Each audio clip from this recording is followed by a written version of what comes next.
Hello, my name is Michelle, and welcome to my channel, Michelle's Melancholia. Tonight, I will be reviewing two books from a new to me author who is on his way to becoming one of my all-time favorites, and that is Michael McDowell. I recently read his first two books. The first one is The Amulet, first published in 1979, and the second one is Cold Moon Over Babylon, first published in 1980. I read The Amulet for the Midnight Book Society, which is a book club slash read-along organized by Kelsey from the channel Kelsey Slime and Slashers. And Cold Moon Over Babylon I read with the Classic Horror Crew, which is a book club I am part of that happens on Instagram and is organized by Paul from Pizza Planeteer, and I will leave details for the two book clubs down below in case you want to join. But before we begin, I'd like to share a fun fact I learned about Michael McDowell, and that is that he collected death memorabilia. So he had a huge collection of things like invoices for funeral services, letters of condolences, photographs of funerals and even crime scenes, and mourning and memorial jewelry pieces, things like that. And the collection is currently held at the Northwestern University in Chicago, which if I ever went to Chicago, I'd love to visit, although I'm not sure it's open to the public. But anyways, let's start talking about the books. And because it is often wise to start at the beginning, the first thing that I will say about Michael McDowell is that he knows how to start a book with a bang. Both of these books start with a prologue that beautifully, but gruesomely, sets the tone for the rest of the book. Starting with a shocking scene depicting some kind of tragic event that will have a ripple effect throughout the rest of the story.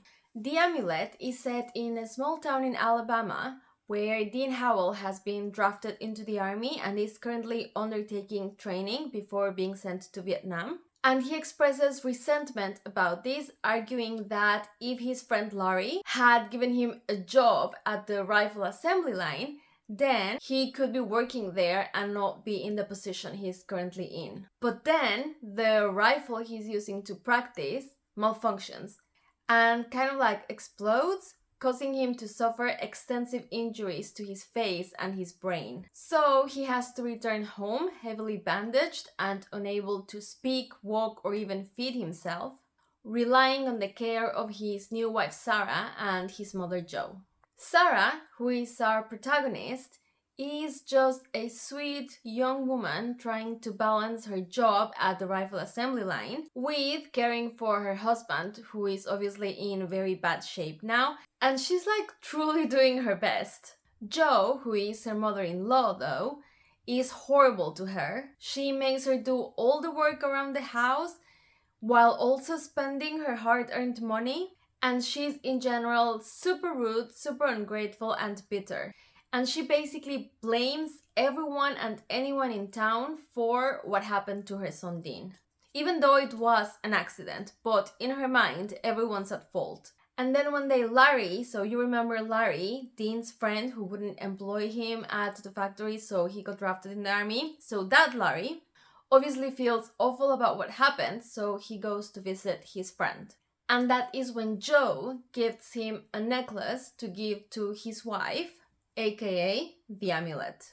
So in the original cover of this book, the tagline reads, "A novel of pure terror," and that is exactly what this book delivers. Let's just say that not long after the Amulet first appears in the story, a lot of people end up dead. Like, a lot of people. Michael McDowell delivers death scene after death scene, and somehow each one manages to outdo the previous one in creativity and brutality, while we follow an increasingly suspicious Sarah as she starts to figure out what's going on and really goes to great lengths to try and stop it. I mean, bless her, she's again doing her best.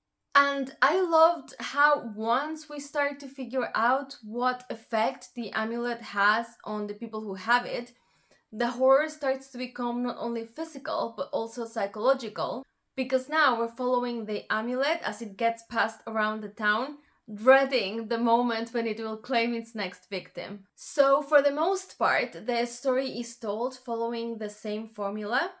And it's like, hey, meet this nice person, aren't they nice? And then, oh look, they have found the amulet. And then, oh look, now they're wearing the amulet. And then you start thinking, oh no, oh no, oh no. And then something horrible will happen. And I'm sure some readers may find these a little bit repetitive, but in my experience, I loved it because I had so much fun, especially because, as I said, the creativity with which people are killed off in this book is really off the charts. And in the introduction, it said that Michael McDowell started creating like a list of how household items could kill people, and that was most of his inspiration to write this, so you can imagine. Another thing I loved about this story, which also may not be to everyone's taste, is that there is not much explanation for anything. It all just kind of happens and then it ends. But what I like about that is that I very much enjoy reading about evil things that exist in the world for no other reason than just being evil. If you, however, like things to be explained in books, this one might be a little bit frustrating for you because we literally get nothing. And the ending of this book, to me, was absolute perfection. Like, I found it to be so satisfying. It was a little bit surprising, but ultimately, it was what I really wanted to happen. And I thought actually that the ending was pretty clear-cut, but then Kelsey had a live discussion with Katrina about the book, which I will link below. And people had different opinions on what they thought actually went down at the end. So perhaps a little bit of ambiguity there, which I always enjoy because you get to discuss. But yes, literally down to the last word, this book had me on the edge of my seat. I don't know if that phrase applies to books as well, but it's the only way I can think to describe it. And I gave this book 5 stars.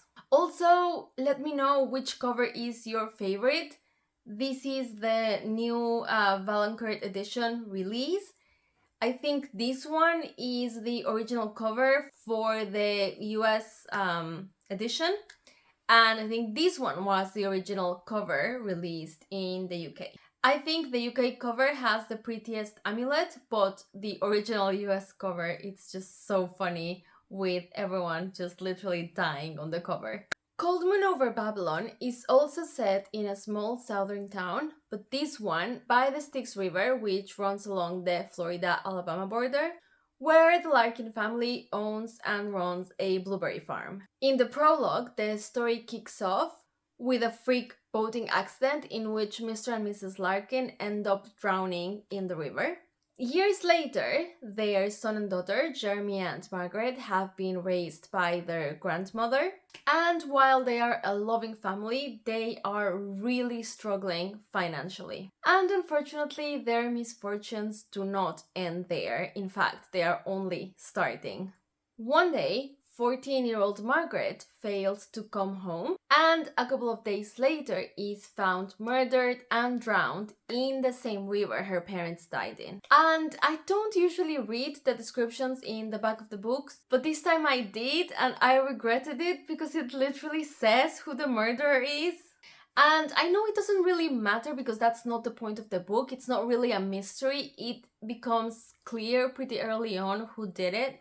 But honestly, I would have preferred to not know. Anyways, the point is that after this event, a supernatural force starts to emerge from the river, looking to claim justice for crimes that the town doesn't really seem too interested in solving.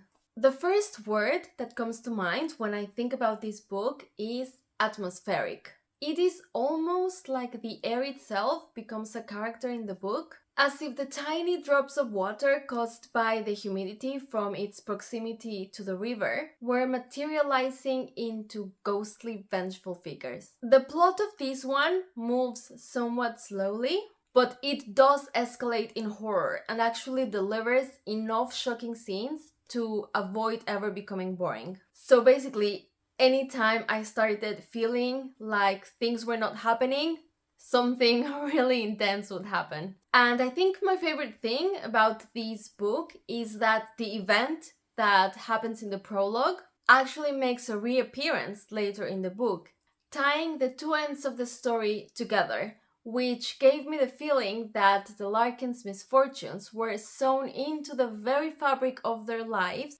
from the beginning. In general, regarding McDowell's writing style, I would say that he is a very worthy writer. So even though the Amulet is pretty fast-paced and Cold Moon Over Babylon is kind of like a slow burn, both include very lengthy descriptions of the town they take place in and the inhabitants of the town as well. And again, these may not be for everyone, but in my opinion, it really pays to be patient through these sections because I thought that all of this backstory really elevated the plot once it started moving forward, and also it gave more dimension to the characters, so it was easier for me to understand why they were doing the things they were doing and like why they made the decisions that they made. So for example, in The Amulet, I don't think I would have been as entertained by all the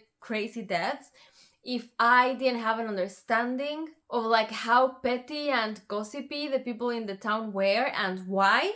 And in Cold Moon Over Babylon, I really don't think I would have cared much about what happened to the Larkins if I hadn't read multiple pages describing how hard it was to maintain the blueberry farm and the negative effects that their financial struggles were having on their lives.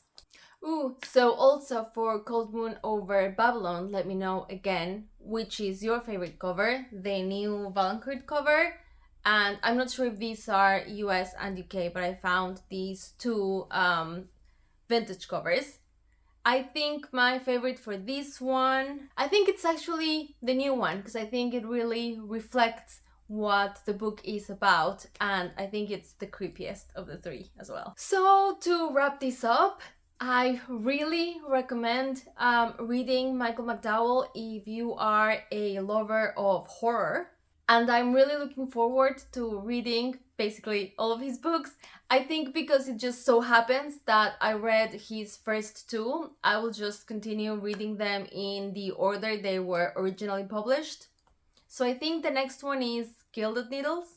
And as always, let me know if you have read these books or if you want to read them, or if you don't want to type, leave me an emoji, maybe like a moon emoji or something, just so I can personally thank you for watching my video. I think that is all for tonight. I will see you on my next video, but until then, goodbye.